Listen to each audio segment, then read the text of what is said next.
ಸಾರ್ವಭೌಮ ಸಮಾಜವಾದಿ ಸರ್ವಧರ್ಮ ಸಮಭಾವದ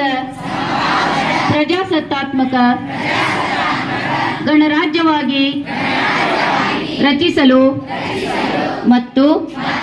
ಅದರ ಸಮಸ್ತ ನಾಗರಿಕರಿಗೆ ಸಾಮಾಜಿಕ ಆರ್ಥಿಕ ಮತ್ತು ರಾಜಕೀಯ ನ್ಯಾಯ ವಿಚಾರ ಅಭಿವ್ಯಕ್ತಿ ವಿಶ್ವಾಸ ಧರ್ಮಶ್ರದ್ಧೆ ಮತ್ತು ಉಪಾಸನಾ ಸ್ವಾತಂತ್ರ್ಯ ಸ್ಥಾನಮಾನ ಹಾಗೂ ಅವಕಾಶ ಸಮಾನತೆ ದೊರೆಯುವಂತೆ ಮಾಡಲು ಮತ್ತು ವ್ಯಕ್ತಿ ಗೌರವವನ್ನು ರಾಷ್ಟ್ರದ ಏಕತೆಯನ್ನು ಹಾಗೂ ಅಖಂಡತೆಯನ್ನು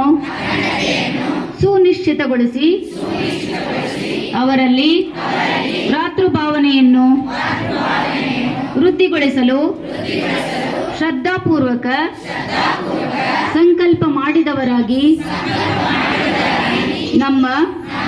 ಸಂವಿಧಾನ ಸಭೆಯಲ್ಲಿ